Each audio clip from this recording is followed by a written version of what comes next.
Bonsoir. L'émission précédente était elle aussi remplie d'insuffisances, bien plus que dans la première. Cependant, personne ne l'a vu, donc c'est pas grave. Cette fois-ci, le sujet est un film bien trop obscur, bien trop bordélique et peut-être un peu trop opaque pour que les 3 personnes du fond qui auraient vu le film puissent répondre à quoi que ce soit qui sera dit dans l'émission d'aujourd'hui. Si, bien sûr, quelqu'un se met en tête de la regarder. Autant avouer qu'ici on choisit nos sujets avec soin. Voici Mamoru Oshii. Ceux qui ont entendu parler de ce réalisateur atypique de l'animation japonaise pensent à Ghost in the Shell, film qui lui a donné sa renommée internationale à lui et à son compositeur Kenji Kawai. Ces autres films sont restés plus confidentiels.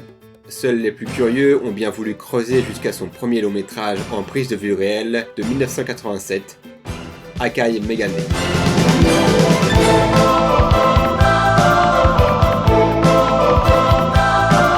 C'était un film à petit budget qui faisait partie des premières collaborations entre Mamoru Oshii et Kenji Kawai à voir le jour, sans oublier le 3e membre du triumvirat, Kazunori Ito, qui sera son scénariste attitré jusqu'en 2001. Akai Megane lançait aussi l'univers des Keberos Panzer Corps, qui continuera sous la forme de préquel avec divers mangas, ainsi que quelques films avec Stray Dog en 91, puis le fameux Jinro. Dans un futur proche, les années 90. Donc, dans une uchronie. Le Japon s'est armé d'une unité spéciale de police, les Kerberos. Des officiers en armure, plus que violents, destinés à combattre le crime devenu incontrôlable. Leur barbarie finit par causer un scandale qui prompte le gouvernement à dissoudre l'unité. Dans ceux qui refusent de se rendre, Koichi Todome est le seul à s'enfuir du Japon, obligé de laisser ses camarades derrière lui. 3 ans plus tard, renvoie Koichi au Japon, avec une mystérieuse valise, maintenant que la ville est devenue noir et blanc.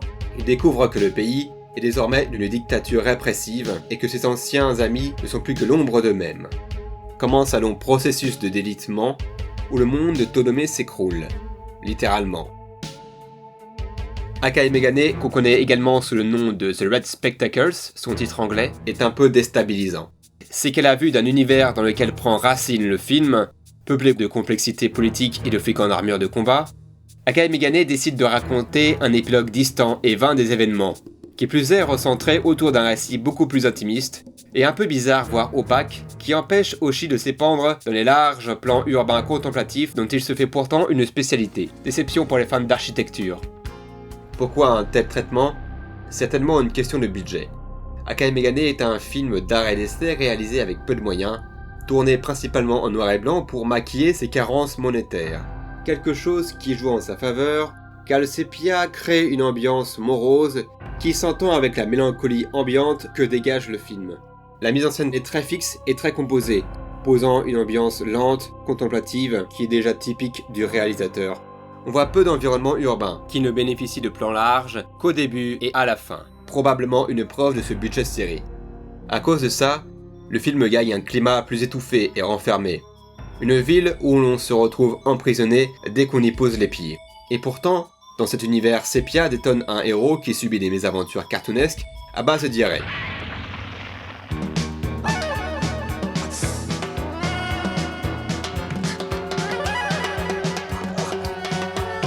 Effectivement, Koichi Todome se récupère une énorme chiasse au cours du film.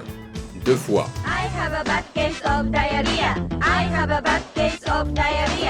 Ce n'est pas si surprenant que Mamoru Oshii fasse la part belle à l'humour. Il a débuté sa carrière de réalisateur sur la série Urusei Yatsura, ou La Mue en France. Connu pour son humour décalé, parodique et cartoon.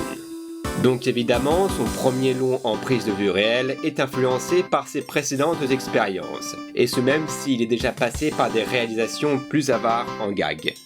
Le rôle principal est joué par Shigeo Chiba. L'acteur d'ailleurs croisera bien souvent le chemin de Oshii. Il porte le film de par son jeu très exagéré, mais aussi très contrôlé et précis. Le cadrage fixe trahit là la provenance d'Oshii du cinéma d'animation. Cadrage qui entoure des acteurs parfois immobiles, comme dans un dessin animé condamné à l'économie de mouvement, et parfois outrancier, comme dans un cartoon. S'y manifeste ce style humoristique et des bruitages qui héritent du slapstick animé. C'est-à-dire que Akai Megane est entre l'animation et la prise de vue réelle. La conséquence est simple, on dirait une parodie, Ça se voit au héros qui apparaît absurdement invincible au début du film, et qui trouve quand même le moyen de se prendre 2 diarrhées. Le héros, de par ses expressions exagérées, sa force surhumaine et autres problèmes gastriques, apparaît complètement ridicule, et a plus l'air de se prendre pour un autre fantasmé. Mais ce fantasme todoméen est érodé par la structure même du film. Chaque scène délirante qui voit Todomé triompher en exterminant un commando de tueurs lancé à sa suite alors qu'il prend sa douche, doit côtoyer de longs monologues filmés en plan fixe. Le film est un mouvement de balancement entre les deux, un coup une scène comique, un coup un monologue, et ainsi de suite. Plus encore, il y a une certaine répétitivité dans sa construction. Se répète durant la première heure, Koichi attaqué par quelques agresseurs, Koichi rencontrant ensuite un ancien ami, long monologue sérieux, sobre et fixe, où ceux-ci parlent de leur morosité et de leur volonté brisée, trahison, où Koichi est empoisonné et se prend une diarrhée,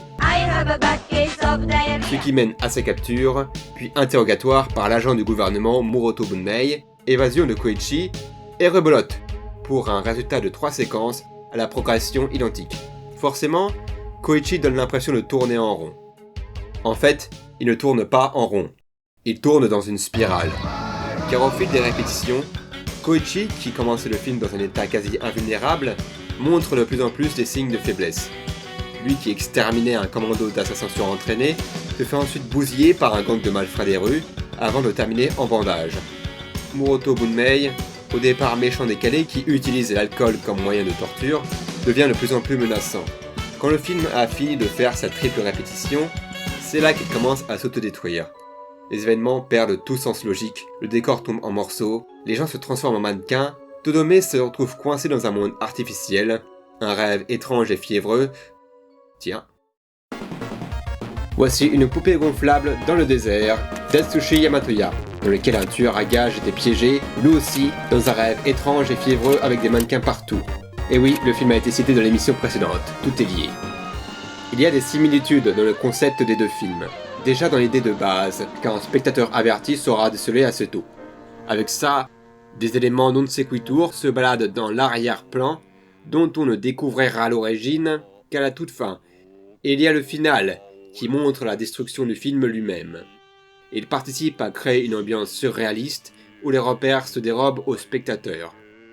Une poupée gonflable dans le désert n'a pas les mêmes objectifs qu'Akai Megane. Son thème est plus orienté vers le sexe, l'autre a des considérations moins primales.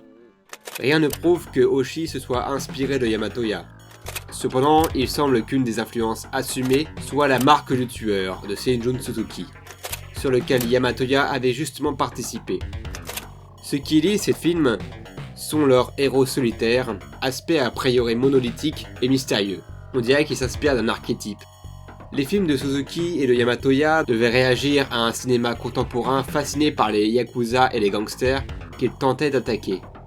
Maintenant c'est clair, Akai Megane est parodique. En fait, c'était même dans le projet d'origine. L'idée de base aurait été de raconter l'histoire d'une sorte d'ancien héros de Super Sentai à la retraite qui reviendrait dans sa ville d'origine, mais sur le ton d'une parodie des films Nikatsu, cible commune à Suzuki et Yamatoya, pour lequel il travaillait, qui mettait en scène des vagabonds solitaires redresseurs de tort. C'est l'évolution du projet qui a fait d'Akai Megane ce qu'il est devenu.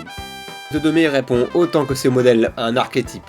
En reflet du fantasme dans lequel veut s'illustrer le personnage, son monde ressemble à un studio de cinéma, où traîne dans le décor Fresnel, pellicule, caméra, salle de cinéma. C'est un type qui se rêve héros de films d'action, jusqu'à ce que la réalité le rattrape. Une sorte de mise en abîme, qui fait du film lui-même un rêve, thématique typique de Oshii. Et c'est là que son histoire prend une dimension plus tragique. Le ridicule de Todomé cache une mélancolie plus prégnante, où celui-ci est un personnage solitaire, perdu dans ses propres illusions. Mais il manque quelque chose. Todomé n'est pas seulement un naïf qui se prend pour Superman parce qu'il a vu trop de films au cinéma. Franchement, c'est un peu con si tout ça n'était qu'une parodie de films qui ne sont plus produits depuis des années. Bon, Akai Megane n'a été que le point de départ d'une grande saga transmédia, alors autant jeter un œil de ce côté. Voici While Waiting for the Red Spectacles. C'est un feuilleton audio créé pour la promotion du film et qui lui sert de préquel, sauf qu'il n'existe aucune traduction du truc. Bon, voici Kerberos Panzer Cops, manga en 2 volumes dessiné peu après le film et dont seule la première moitié a jamais été traduite et encore en anglish. C'est mieux que rien. Ce sont des épisodes épars qui renseignent le contexte autour des Kerberos. La page Wikipédia japonaise prétend que de petites différences existent dans le contexte entre le manga et le film, l'un ayant été écrit après l'autre. Dans un Japon uchronique... Donc, dans un Japon uchronique qui ressort d'une défaite écrasante suite à une terrible guerre, comme dans la vraie vie, sauf qu'en place des États-Unis, c'est l'Allemagne. Le gouvernement crée une branche de police indépendante de l'armée et de la police métropolitaine, le CASPA, qui a à sa charge l'unité Kerberos, équipée de fortes armures et d'armes lourdes. Ceux-ci affrontent quotidiennement un mouvement terroriste violent, révolté contre le gouvernement, la secte. Ah, c'est la petite nouveauté. C'est un cercle vicieux où la violence des uns alimente la violence des autres. Ce contexte fait référence aux manifestations étudiantes japonaises, qui ont eu lieu dans la seconde moitié des années 60. Oshii avait entre 15 et 18 ans lors de cette période, et il en a été un participant actif pour un moment. Cela a suffisamment marqué puisque son œuvre en a gardé des traces plus ou moins évidentes. Le sujet n'est pas tant l'affrontement contre la secte, mais les tensions entre la CASPA et la police métropolitaine qui dégénèrent petit à petit. Le manga relate donc de manière détaillée des complications politiques au sein de la police et du gouvernement. Les acteurs importants de ces événements ne sont pas les protagonistes du manga, ce rôle est donné aux jeunes recrues des Kerberos eux-mêmes. Ils ne se battent pas par idéologie ni par devoir. Ce sont de jeunes adultes perdus qui n'ont pas d'autre trajectoire à emprunter que de devenir Kerberos, dont les recruteurs sont peu intéressés par le passif de ceux qui rejoignent leur rang, et donc ouverts à bien des désaccès qui sont comme abandonnés. Le récit les compare avec des chiens errants, des chiens qui n'ont leur place que dans la meute et pas autre part. Dans Akae Megane, ce que veut Koichi, chien errant perdu et sans repère, c'est retrouver les siens. Mais revenir signifie faire face à la désillusion, réaliser que ses anciens amis se sont fondus dans cette nouvelle société et que lui n'est plus vraiment qu'un indésirable. Mais de fait, pourquoi avoir voulu raconter un film sur Koichi Todome revenant au bercail après les événements importants ? Pourquoi avoir choisi de mettre en scène un épilogue lointain et finalement vain, qui ne sera que le voyage intime de Todome vers une forme d'acceptation? Pourquoi c'est ce film-là qui débute la franchise Kerberos Panzer Corps? Bon, on connaît supposément la première raison. Du fric! Mais à part ça, d'abord il faut savoir que l'univers des Kerberos Panzer Corps n'existait pas à la création de ce film. Pour preuve, le contexte avec la secte ou la guerre et l'occupation du Japon n'y sont pas encore évoqués à ce moment-là en 1987. À partir du manga, l'unité Kerberos ne sera plus à la charge directement de la police métropolitaine de Tokyo comme dans le film, mais une branche séparée créée spécialement pour l'occasion. C'est-à-dire que le film Akae Megane est quelque peu détaché du contexte de la saga. Mais cela n'empêche que les aspects politiques devaient certainement naître de la matrice formée par l'épilogue sur Todome. Tout bien considéré, il semble qu'Oshii ait voulu parler de la fin d'une ère qui était celle des rébellions étudiantes, un passé déjà éloigné que Kerberos Panzer Corps traitera directement. Et ça veut dire que la représentation de l'activiste dans le film, c'est Todome, donc un flic, donc un suppôt du pouvoir. Contradictoire. Mais il semble que ça colle. En tout cas, dans le contexte spécifique au film, plus que dans le reste de la saga, où sera créée une représentation stricto sensu de la rébellion étudiante. Et oui, Todome y est le jeune dissident qui revient dans un Japon oppressif et qui se bat contre le pouvoir, confronté à ses amis qui étaient dissidents comme lui, mais qui ont depuis lâché l'affaire. Cette histoire doit puiser sa source dans l'adolescence de Mamoru Oshii. Sa période activiste a attiré l'attention de la police, amenant son père à l'isoler de force. Cet isolement le détacha à terme des mouvements politiques, et il finira par passer son temps au cinéma. Certains rapportent que l'objectif de base n'était pas de créer une saga autour des Kerberos, mais de créer la suite d'une franchise qui n'a jamais existé, quoi que ça veuille dire. Cela doit se référer à cette idée de raconter ce qui se passe après la fin des aventures du vagabond héroïque. C'est montrer l'épilogue d'une histoire qu'on ne connaît pas, mais qu'on a de toute façon déjà vue 100 fois, à raconter ce qui lui arrive après les heures de gloire. Ça s'est transformé dans le produit final. Koichi Todome est le fantôme d'un passé révolu qui observe avec nostalgie la disparition de ses anciennes convictions. C'est de là que naît son pathétique, caché derrière le ridicule. Il est victime d'une désillusion progressive, réalisant petit à petit qu'il est seul et qu'il est tombé dans un piège sans issue. Quelque part, Oshii regardait le monde présent, regrettant ce passé qui n'est plus qu'un souvenir, ressusciter le temps d'un rêve.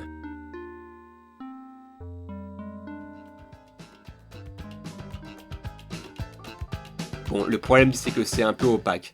Si estimer que les éléments biographiques qui se sont insérés dans le film n'est pas surinterprétation, alors Akane Megane ne peut se comprendre qu'avec la connaissance d'un contexte très particulier que seul un amateur de Mamoru Oshii suffisamment obsédé peut retrouver. Surtout que l'aspect parodique du héros et sa mélancolie politique ne sont véritablement reliés que par son expérience très personnelle. L'autre problème, c'est que lorsque Oshii développera l'univers, en lui créant un contexte tout à fait nouveau, il finira par brouiller le message original du film, puisque l'idée d'un Todome activiste n'aura plus vraiment de sens par rapport au reste de la saga. Ensuite, il faudra encaisser la répétitivité de la construction du récit, une idée certes volontaire mais qui force le film à faire du surplace pendant un moment. Puis être sensible à l'humour décalé, au monde étrange et au sentiment de solitude qui touche le héros. C'est un film un peu bizarre, à l'atmosphère fascinante, ancré dans une mélancolie partagée par un humour cartoon tout à fait efficace dans son genre, ce qui n'est pas une mince affaire puisque Oshii échouera à ce genre de truc 25 ans après. Akane Megane est donc une bizarrerie, point de lancement d'une saga qui de par sa forme transmédia et l'impossibilité de retrouver une grande partie en langue française ou même anglaise, la condamnera à rester pour un bout de temps méconnue.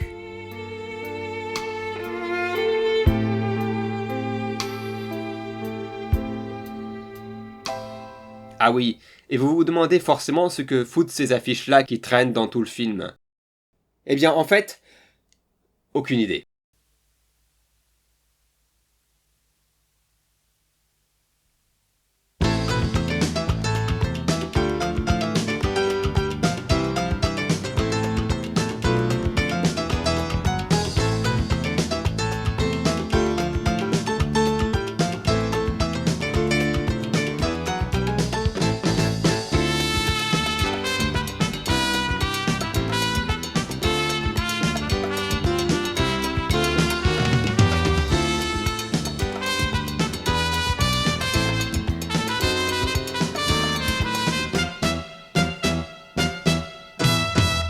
Il faut vous préciser, chers non-spectateurs, que si cette vidéo vous a semblé illogique, étrange ou même erronée, c'est qu'il s'agissait en fait d'un rêve, et que c'est donc inutile de commenter.